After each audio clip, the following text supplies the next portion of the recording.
You want to stand out. You want to be great. You are significant.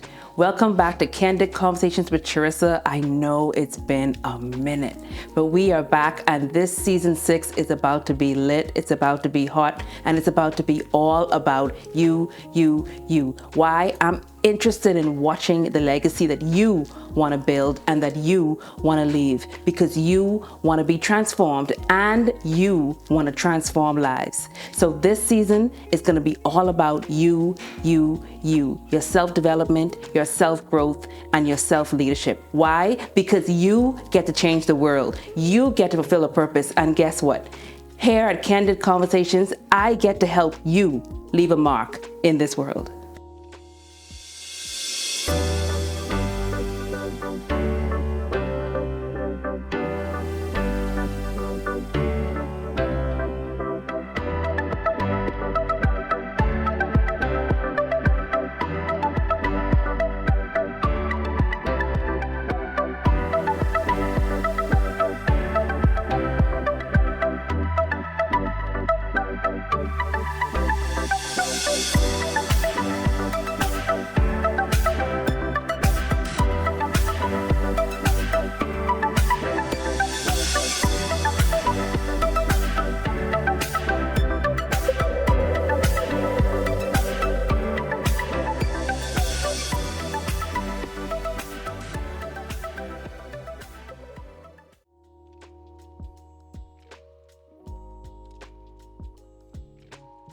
Another great question. I got this question from a young lady on social media, and I thought it was apropos to who she was asking, because just a few years ago, yes, I said a few years ago, I was 24.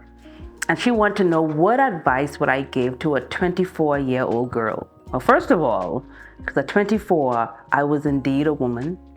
I counted myself as a woman. So as a 24-year-old woman, I want to correct you, what advice would I give? And I gave her 3 advice that I would give to myself. I look at the question, I then asked myself, what would you tell yourself, Charissa? What advice would you tell you when you were 24? That you either knew, wish you knew, didn't know, if you can go back and know now, you would. And then I answered her from that perspective. And so I thought, if that was important and valuable for her, I want to make that available and accessible to another 24-year-old woman or another 24-year-old man who may be listening today. So I'm going to give the 3 pieces of advice that I gave her as a 24-year-old that I also would give myself as a 24-year-old individual. And so the first thing I mentioned to her was guard your decisions. Guard your decisions. At 24 years of age, if someone had told me that and really told me that to make sure I understood it, I would be so much further along in my life. Mind you, someone probably did. My mom, my dad, another young person, someone else I may have been looking up to, they probably told me, I didn't listen. And then 24 years later, here I am probably reconsidering. I'm not 48.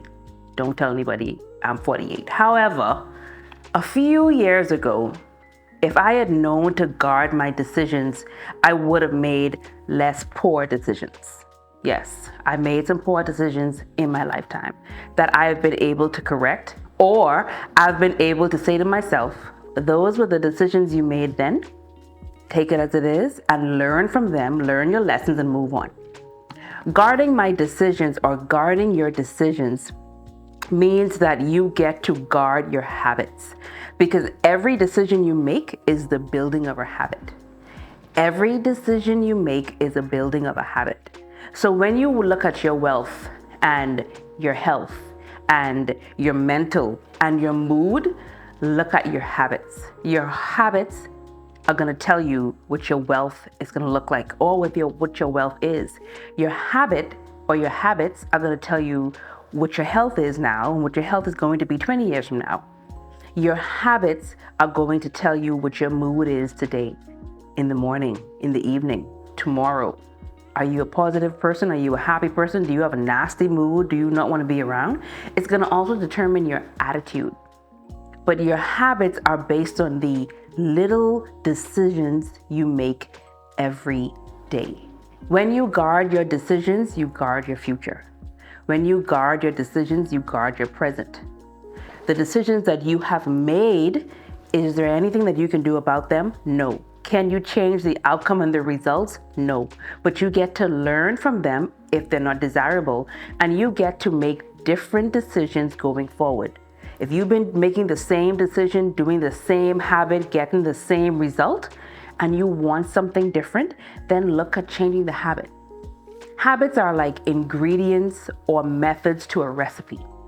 If you follow a recipe to the T, you're going to get the exact desired result based on the recipe, the ingredients, and the method. If you so-called follow the recipe and you don't get the results that you want, then go back and consider what ingredients did you put and what method did you apply.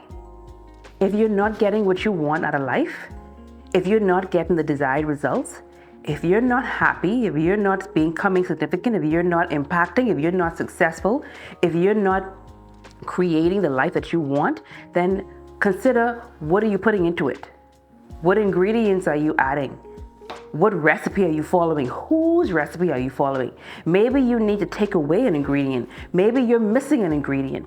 Maybe you're following the wrong method. Maybe you need to put a whole new method in play to give you something else. But we have to not do the same habit and make the same little decisions every day, but still want a different result or a different outcome. You know what they call that, right? Crazy. And I know you're not crazy. You know what I'm saying? So let's do what we need to do by guarding our decisions. Had I known this principle back then, even more of a beast of an individual. The second advice that I gave my 24-year-old self and told this 24-year-old woman was, discover your purpose for this season and then unveil it to the world. So it was a two-part advice. And I was very specific in discovering and uncovering your purpose for this season and then unveiling it to the world. And I said this season because there are different layers of our purpose that get exposed and revealed to us based on our growth and based on our maturity. You will not know the full extent of your purpose and what you are supposed to do at any given time if you're not ready and prepared for it. Then as you get older, then you yourself start to uncover the different layers of your abilities and your potential and what you are created to do and how you get to design what you want to do. You get to uncover and reveal those layers. So for this season, uncover what that layer of purpose you're supposed to, and then reveal that to the world. As you reveal that particular level and layer of purpose to the world, then you grow and you mature in that, you master at that. And then as you get older and as you grow, and as you become more successful and more experienced and more knowledgeable and more wise, then you'll be at a totally different level of your life when you get to uncover for another season the purpose that you have. But you want to unveil your purpose to the world, because you unveiling your purpose to the world is you actually serving the world what you have. And unveiling is not a ta-da, here I am. That's not the unveiling I'm talking about. I'm talking about unveiling by, no, here it is, and here I am. How can I serve you? This is how I can serve you. This is how I can help you. This is how I can help you solve the problem. This is how I can change the world. This is how I'm going to impact the world. Here it is. And you get to unveil that. Don't know what you want to do. Don't know what you are supposed to do. Don't understand your why and then hide. Don't understand your why and then protect. Don't understand your why and then step back because it's too big, or it looks too big, or it looks too dangerous and you become scared. No, stand strong. Uncover that purpose for that season and then literally serve it to the world. That's a better word. Serve your purpose to the world, and do that early. At 24, I was already serving my purpose to the world. I just needed to uncover more and more layers of my purpose in any given season. The third piece of advice that I gave this 24-year-old woman, and that I would have given my 24-year-old self, was learn to love you fully. And if there are parts of you that you don't love about you, love you anyway. This is very key, because there were so many parts of me at the age of 24 that I did not like. I actually hated. And I hated it because I was comparing myself to so much of the outside world. Social media, television, friends. I was in college. Like, there was all of this comparisons, and I was hating a lot of me physically. I was hating a lot of me in school, educationally, mentally. Like, it was literally destroying my psyche until I got older. And if someone had said to me, "Charissa, you are beautiful. Learn to love you.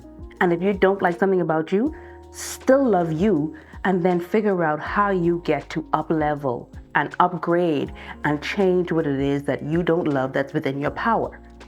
So I don't know what that 24-year-old woman is dealing with, but if I could give her the advice of, if you don't love something about you, then the best thing you can do is love you by figuring out, how can I make this excellent enough for me to fall in love with myself all over again? And then people get to love you because you just love yourself. We are imperfect people. We have flaws. We have faults. We're not perfect. We are not without blemish. We're not without mistakes. However, we are the perfect person for the job that we were created to do.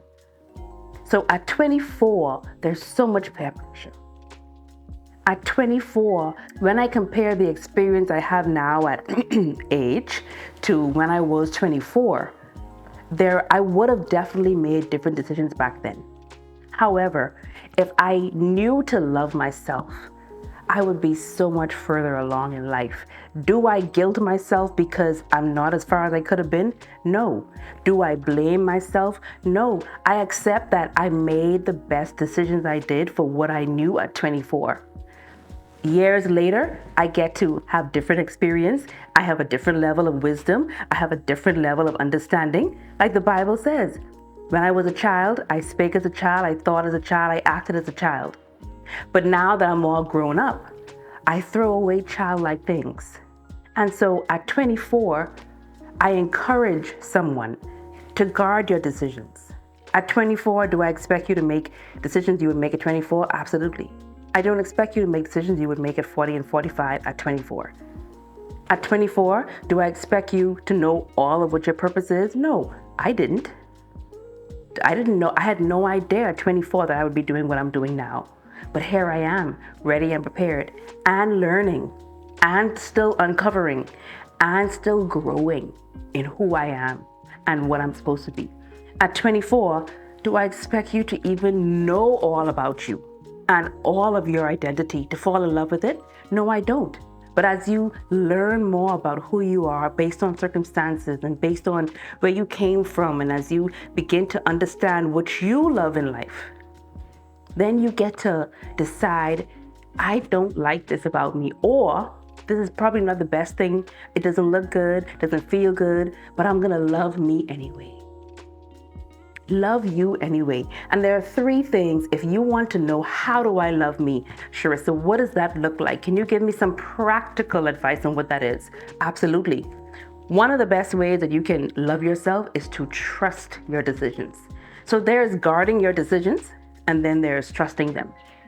Guarding them in attempting to make the best decision, not right, but the best decision you can with the information that you have, but trusting that even when you make a decision, if it doesn't feel good, if you don't get the results you want, if you don't get the outcome you want, you get to embrace it, and then you get to make another one all over again. You get to reassess and reevaluate. You get to make another decision all over again. But trust your decision. Trust your decision is actually making a decision and trusting that no matter what the outcome is, number one, you're going to be okay. And number two, you get to evaluate and make another decision. Trust is not the decision has to be perfect. Trust is not the decision has to feel good. It needs to be that you at least made a decision. Trust is just allowing yourself to make a decision, to make that step, to take that action in making a decision for your life, for your financial life, for your spiritual life, for your relationships, for your health, and for your mental. Just make the decision and trust that you're going to be okay. And if it's not the outcome you want, you get to reassess and reevaluate and make the decision all over again. The next thing you can do to learn to love yourself is to fill your cup. Fill your cup. I can't say this enough. Fill your cup. And fill your cup looks like making sure that you are not serving from your cup. I could take a whole nother episode and talk about this because this is so important. For many, many, many years, I served from my cup. And I was wondering I was so tired and I was getting burnout serving from my cup and serving from my cup. Therefore, my cup was getting depleted. And then I had to figure out how I was going to fill my cup and fill my cup. But then I'm filling it and then I'm going out and I'm filling it and I'm going out. And then you're wondering, oh, I'm tired. I don't want to do this anymore. And then I recognized that I shouldn't be serving from my cup. My cup is mine. My cup is for me. What you get to have is me filling my cup all the time. So much stuff, investing in me, learning and developing and practicing and growing and transforming. That's filling my cup, making sure my cup is always 100%, always full, always full, always full. Therefore, every time I filled my cup, because it was so full, it would overflow. It would overflow. That overflow, whatever that overflow is what I get to give to you. I get to serve you from my overflow, but it's my responsibility to love me so much that I fill my cup because I want to make sure that there's an overflow that I can give to you. So never serve people from your cup. It's one of the best things I learned from a coach, and that changed my entire life. She said to me, Charissa, serve people from your overflow. Don't ever serve them from your cup. Your cup is 100% for you. For your transformation, for your breakthrough, for your growth, for your success, for your impact. And then as you're able to do that for yourself, then you get to just overflow and let all of that rain and serve to other people. One of the best ways you can love yourself is to always make sure your cup is full. Fill your cup over and over and over again. And there are so many ways you can fill your cup. Self-care, always learning and upgrading, going to school, making sure that your family is where you want, making sure that your finances is where you want, being a good steward of that, investing, making sure that your spiritual life is at a level that's serving you before you can try to serve others. Filling your cup just makes sure that you are at 100% before someone else gets 100% from what you're giving them. And that means you cannot serve from your cup and still be at 100% and then say, I'm doing a good job. No, you're going to get tired and you're going to get burnt out. And I don't want that for you. So let's start loving ourselves so much that we start filling our cup and we stop serving from our cup. Lastly, the best way that you can love yourself is to manage your time. This, I can't say it enough. You don't have enough time, but manage your time. Management is one of the best ways to show yourself some love, is to manage your time and manage your resources. That includes money, anything you can give away. Like, you want to manage those. People are going to be able to take from you and extract what you can't manage. And you want to be able to manage, you want to be able to set boundaries, you want to be able to have a system in place so that people play according to your card and according to your rules and not the other way around. You know how many times we waste time by giving away time because we have to manage our time? Now is the day that you get to love yourself by managing your schedule, manage your time, manage your resources, manage your money, learn to say no. One of the best ways to manage your time is to learn to say no and set boundaries. And sometimes setting boundaries is saying no to them and saying yes to you. Sometimes it's saying yes to you and no to them. But setting boundaries is going to be a big part of managing your time.